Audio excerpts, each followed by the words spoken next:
yang dari dulu seperti masih saudara kami. Dari dulu, dari sejak pondok pesantren ini masih rawa. Alhamdulillah,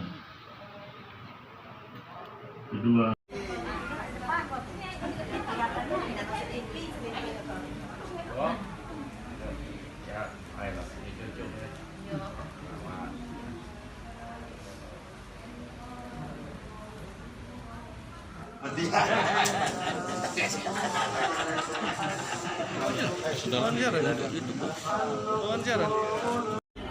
Assalamualaikum warahmatullahi wabarakatuh. Netizen sekalian, saat ini saya sedang berada di Ponpes Aula Cendekia, Kampus A, milik Kiai Haji Hendra Zainuddin. Saat ini kita sedang berduka karena ibunda tercinta dari Ustadz Hendra Zainuddin dan juga yang merupakan kembaran dari Ketua Umum KONI Sumatera Selatan, Bapak Haji Hendri Zainuddin, meninggal dunia. Beliau adalah ibunda kita Haji Rukmini binti Haji Hamdan pada usia 17 tahun tadi malam di Rumah Sakit Siti Khadijah. Ini adalah suasana di rumah duka di Ponpes Aula Cendekia dan nanti akan dimakamkan pada pukul 2 siang di pesantren. Jadi terima kasih ya kepada media, dalam hal ini Sriwijaya Post dan Tribun, kemudian yang menyunting kita dari Pak TV, atas segala doa dan panjatan doa untuk almarhumah ibu kami. Mudah-mudahan apa yang kita lakukan hari ini diridhoi Allah Subhanahu wa taala, almarhum mendapatkan ampunan dari Allah Subhanahu wa taala. Makasih.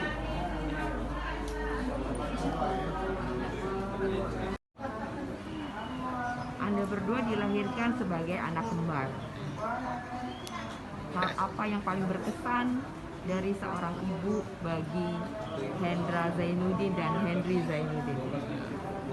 Kalau saya berkesan, pertama ibu itu menanamkan bahwa perkataan itu doa. Jadi belum pernah ibu itu katakan kata-kata yang tidak enak didengar, apalagi menghardik, menghina, itu tidak ada. Jadi berprinsip bahwa kata-kata itu adalah doa.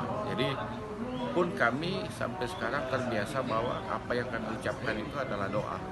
Jadi semua apa yang kita ucapkan itu betul-betul mudah-mudahan bermanfaat bagi semua, baik keluarga maupun masyarakat. Itu yang pertama. Yang kedua, masakan. Jadi ibu itu kalau kita zaman dulu kan masaknya kan memang masakan yang zaman ibu dulu kan tempoyak itu kan, sambal tempe itu ya yang berkesan bagi kita gitu. Itu saja. Kalau saya, karena ibu selama sakit ikut dengan kami, beliau orangnya sangat menerima, sangat ikhlas, sangat ridho apa yang sudah ditetapkan oleh Allah Subhanahu wa taala untuk ibu. Mudah-mudahan sekali lagi dengan 11 tahun beliau sakit, mudah-mudahan menjadi penggugur dosa. Disampaikan kepada masyarakat mungkin Pak Henry. Ya, untuk masyarakat Sumsel, khususnya masyarakat olahraga lah, gitu. Kami mohon doa supaya ibunda kami husnul khotimah, yaitu amal-amalnya diterima oleh Allah SWT dan semua dosanya dihapuskan. Itu saja kami minta doa kepada masyarakat Sumatera. Kalau boleh